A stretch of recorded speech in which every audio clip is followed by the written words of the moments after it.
갈라디아서 1장. 사람들이 뽑은 것도 아니요 사람들이 보낸 것도 아니요 예수 그리스도와 그분을 죽은 사람 가운데서 살리신 하나님 아버지께서 사도로 삼으셔서 사도가 된 나 바울이 나와 함께 있는 모든 형제들과 함께 갈라디아에 있는 여러 교회에 이 편지를 씁니다. 하나님 우리 아버지와 주 예수 그리스도께서 여러분에게 은혜와 평안을 주시기를 바랍니다. 예수님께서는 하나님 우리 아버지의 뜻을 따라 이 악한 세상에서 우리를 건지시고 우리 죄를 씻기 위해 자기 몸을 바치셨습니다. 하나님께 영원토록 영광이 있기를 빕니다. 아멘. 하나님께서 그리스도의 은혜로 여러분을 부르셨는데 여러분이 이렇게 빨리 다른 복음을 믿는다고 하니 놀라지 않을 수 없습니다. 실제로 다른 복음은 없습니다. 그러나 어떤 사람들이 여러분을 혼란스럽게 하여 그리스도의 복음을 바꾸려 하고 있습니다. 우리는 여러분에게 복음을 전했습니다. 그러므로 우리든지 하늘에서 온 천사든지 우리가 전한 복음이 아닌 다른 것을 전한다면 그는 저주를 받아 마땅합니다. 내가 전에도 말했지만 이제 다시 말합니다. 여러분이 이미 받은 복음 외에 다른 것을 전하는 사람이 있다면 그는 저주를 받아야 합니다. 내가 사람의 마음에 들게 하려는 것처럼 보입니까? 그렇지 않습니다. 나는 오직 하나님의 마음을 기쁘시게 하려는 것뿐입니다. 내가 사람을 기쁘게 하려고 한다면 나는 그리스도의 종이라고 할 수 없습니다. 형제들이여, 내가 여러분에게 전한 복음은 사람들에게서 나온 것이 아니라는 것을 알기 바랍니다. 그것은 내가 사람에게서 얻은 것도 아니고 사람에게서 배운 것도 아닙니다. 그것은 예수 그리스도께서 내게 보여주신 것입니다. 여러분은 내가 어떻게 살아왔는가를 들었을 것입니다. 나는 유대교에 속한 사람이었습니다. 나는 하나님의 교회를 몹시 박해했을 뿐 아니라 아예 없애버리려고까지 계획했습니다. 나는 나와 나이가 비슷한 다른 유대인들보다 더 열심히 유대교를 믿었습니다. 또한 그 누구보다도 조상들의 전통을 지키는 데 열심이었습니다. 그러나 내가 태어나기 전부터 하나님께서는 나를 따로 세우셔서 은혜로 나를 부르셨습니다. 그래서 나에게 하나님의 아들에 관한 복음을 이방인에게 전하게 하시려고 하나님께서 그 아들을 내게 보이셨습니다. 하나님께서 나를 부르셨을 때에 나는 어떤 혈육을 통해서도 가르침이나 도움을 받지 않았습니다. 나보다 먼저 사도가 된 사람들을 만나기 위해 예루살렘으로 올라가지도 않았습니다. 오히려 나는 곧바로 아라비아로 갔다가 다마스커스로 되돌아갔습니다. 3년 뒤에 나는 베드로를 만나려고 예루살렘으로 가서 그와 보름 동안을 함께 지냈습니다. 그리고 주님의 동생 야고보 외에는 그 어떤 다른 사도도 만나지 않았습니다. 내 말이 거짓이 아니라는 것은 하나님께서 아십니다. 그 후에 나는 시리아와 길리기아 지방으로 갔습니다. 유대에 있는 그리스도의 교회들은 나를 한 번도 만나지 못했습니다. 다만 나에 대해서 한때 우리를 박해했던 이 사람이 지금은 박해하던 그 믿음을 전하고 있다는 말만 들었을 뿐입니다. 그래서 이 성도들은 나로 인해서 하나님께 찬양했습니다. 2장. 14년이 지나서 나는 다시 예루살렘으로 갔습니다. 이번에는 바나바와 디도를 데리고 갔습니다. 예루살렘으로 간 것은 하나님께서 그렇게 하라고 계시하셨기 때문입니다. 나는 거기에서 교회의 지도자들을 만났습니다. 그들과 따로 만나서 내가 이방인들에게 전하는 복음을 설명해 주었습니다. 그것은 내가 전에 한 일이나 지금 하고 있는 일이 헛되지 않기를 바랐기 때문입니다. 나와 함께 있던 디도는 비록 그리스 사람이지만 나는 그에게 억지로 할례를 베풀지는 않았습니다. 우리 가운데 거짓 형제들이 몰래 들어왔기 때문에 우리는 이 문제에 대해서 이야기를 했습니다. 그들은 우리를 다시 율법의 종으로 만들고 그리스도 예수 안에서 우리가 누리는 자유를 엿보려고 정탐꾼처럼 끼어들었습니다. 그러나 우리는 그 거짓 형제들의 뜻을 조금도 따르지 않았습니다. 우리는 복음의 진리가 늘 여러분과 함께 있기를 바랐습니다. 저 귀하다고 하는 사람들도 내가 전하는 복음을 바꾸지 못했습니다. 그들이 귀한 사람이든 아니든 그것은 중요하지 않습니다. 하나님께서는 사람을 겉으로 판단하지 않으시기 때문입니다. 오히려 그 지도자들은 하나님께서 베드로를 통해 할례를 받은 유대인들에게 복음을 전하도록 하신 것처럼 내게도 할례를 받지 않은 이방인들에게 복음을 전하는 일을 맡기셨다는 것을 알게 되었습니다. 하나님께서는 베드로에게 유대인을 위해 사도로 일할 권리를 주셨고 내게는 이방인을 위해 사도로 일할 권리를 주셨습니다. 지도자로 인정받던 야고보와 베드로와 요한은 하나님께서 내게 주신 특별한 은혜를 깨닫고 바나바와 나를 인정했습니다. 그리고 그들은 바울과 바나바여, 그대들은 이방인에게 가십시오. 우리는 유대인에게 가겠습니다. 라고 말했습니다. 그들은 우리에게 한 가지, 곧 가난한 사람들을 기억해달라고 부탁했는데 그것은 사실 내가 힘써 해오던 일입니다. 베드로가 안디옥에 왔을 때 그가 잘못한 일이 있어서 내가 그를 대면해서 나무랐습니다. 베드로가 안디옥에 와서 이방인들과 함께 먹고 있는데 야고보가 보낸 유대인들이 오자 먹는 것을 그만두고 그 자리에서 물러갔습니다. 그는 할례를 받은 유대인들을 두려워했던 것입니다. 이처럼 베드로는 거짓된 행동을 했고 다른 유대인 성도들도 거짓된 행동을 했습니다. 심지어 바나바조차 그들의 거짓된 행동에 유혹을 받았습니다. 나는 그들이 복음의 진리를 따르지 않는 것을 보고 모든 사람 앞에서 베드로를 향해 베드로여, 당신은 유대인이면서도 유대인처럼 살지 않고 이방인처럼 살면서 어찌하여 이방인들에게 유대인처럼 살라고 합니까? 하고 말했습니다. 우리는 이방인, 곧 죄인이 아니라 유대인으로 태어났습니다.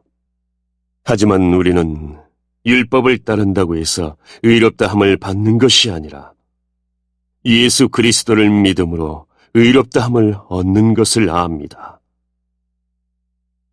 그래서 우리는 의롭다함을 얻으려고 그리스도 예수를 믿었습니다.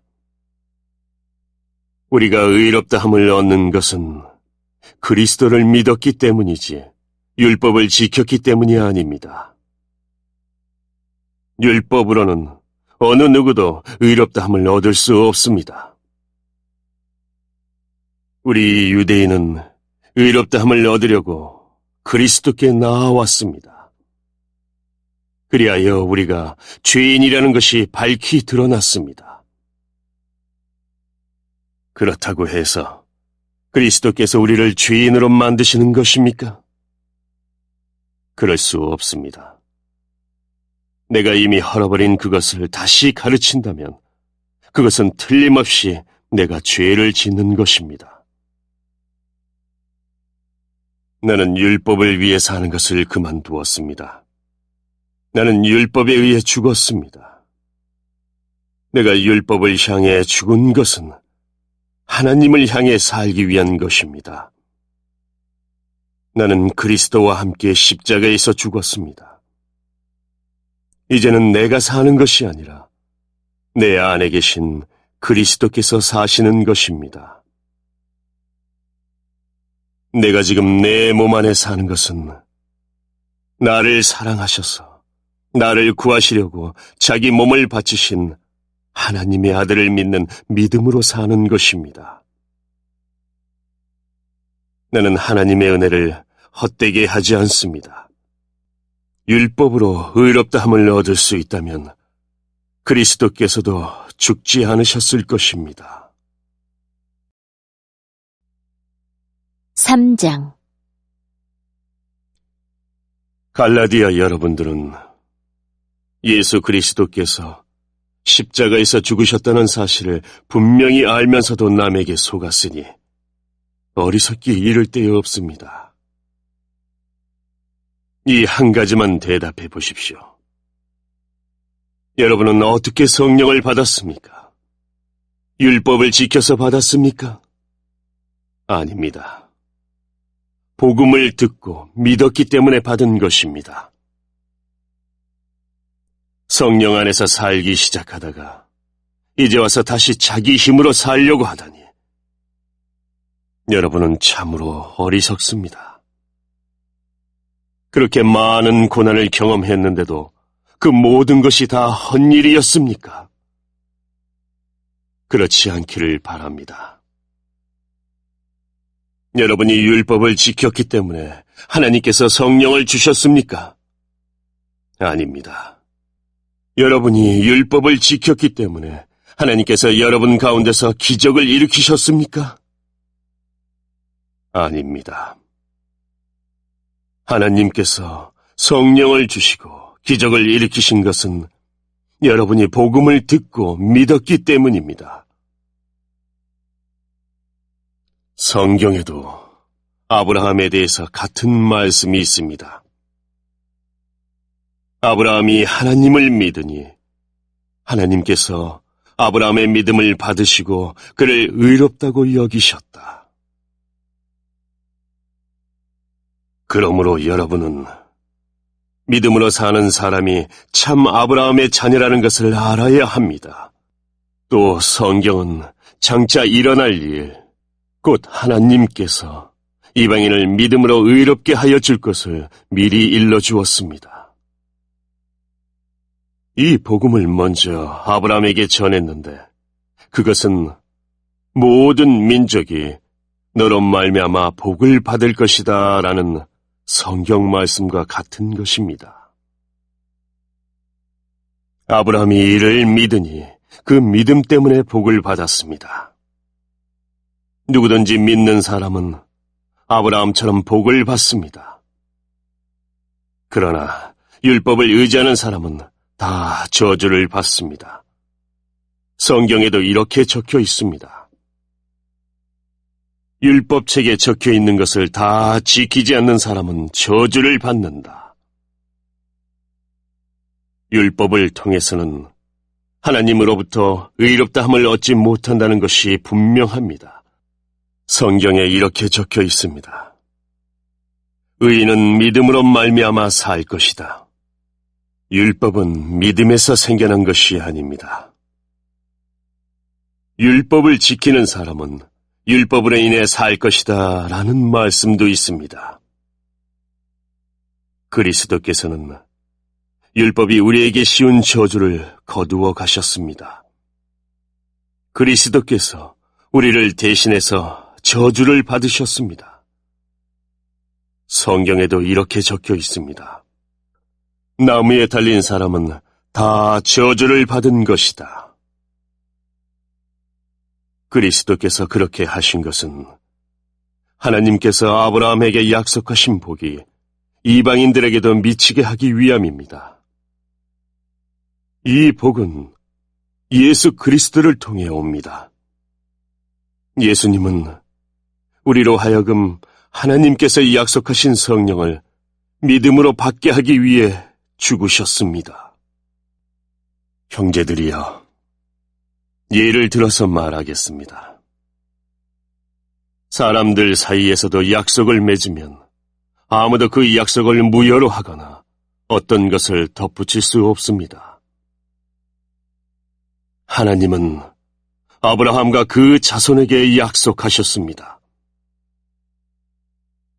그런데 하나님은 여러 사람을 가리키는 말로 그 자손들이라 하시지 않고 오직 한 사람을 가리키는 말로 내 자손이라고 말씀하셨습니다. 그 한 사람이 바로 그리스도이십니다. 내 말의 뜻은 이렇습니다. 하나님께서 아브라함과 맺으신 언약을 그보다 430년 뒤에 나온 율법이 없앨 수 없다는 것입니다. 만약 우리가 받을 유업이 율법을 통해서 온다면 그것은 약속에서 나온 것이 아닙니다. 하지만 하나님께서는 약속하신 것에 따라 아브라함에게 복을 베풀어 주셨습니다. 그렇다면 율법은 무엇을 위해 있습니까? 율법을 사람에게 주신 것은 하나님께서 약속하신 아브라함의 특별한 자손이 오실 때까지 죄가 무엇인지를 밝히기 위해서입니다. 율법은 하나님께서 중보자의 손을 빌어 천사들을 시켜 만든 것입니다. 그러나 중보자는 한편에만 속혀 있지 않습니다. 하지만 하나님은 한 분이십니다. 그렇다면 율법은 하나님의 약속과 반대되는 것입니까? 그럴 수 없습니다. 만약 사람에게 생명을 주는 율법이 있었다면 우리는 그 율법을 지킴으로써 의롭다함을 얻었을 것입니다. 성경은 온 세상이 죄에 갇혀 있다는 것을 보여주었습니다. 이는 믿음을 통한 약속을 주시기 위한 것으로 오직 예수 그리스도를 믿는 사람들만 받을 수 있습니다. 이 믿음이 오기 전에는 우리가 율법에 갇혀 있었습니다. 하나님께서 장차 올 믿음의 길을 보여주실 때까지 우리에게는 자유가 없었습니다. 그리스도께서 오시기 전까지는 율법이 우리의 선생이었습니다. 그러나 그리스도께서 오신 뒤에는 우리가 믿음으로 인해 의롭다함을 받을 수 있게 되었습니다. 이제 믿음의 길이 나타났으므로 다시는 우리가 율법에 갇혀 있을 수 없습니다. 여러분은 그리스도 예수를 믿는 믿음을 통해 하나님의 자녀가 되었습니다. 여러분은 모두 세례를 받아 그리스도와 연합하였으며 그리스도로 옷을 삼아 입었습니다. 그리스도 안에서는 유대인이나 그리스인이나 종이나 자유인이나 남자나 여자나 차별이 없습니다. 여러분은 그리스도 예수 안에서 모두 하나입니다. 여러분은 그리스도에게 속한 사람입니다. 그러므로 여러분은 아브라함의 자손입니다. 하나님께서 아브라함에게 하신 약속대로 여러분은 하나님께서 주시는 모든 복을 받습니다.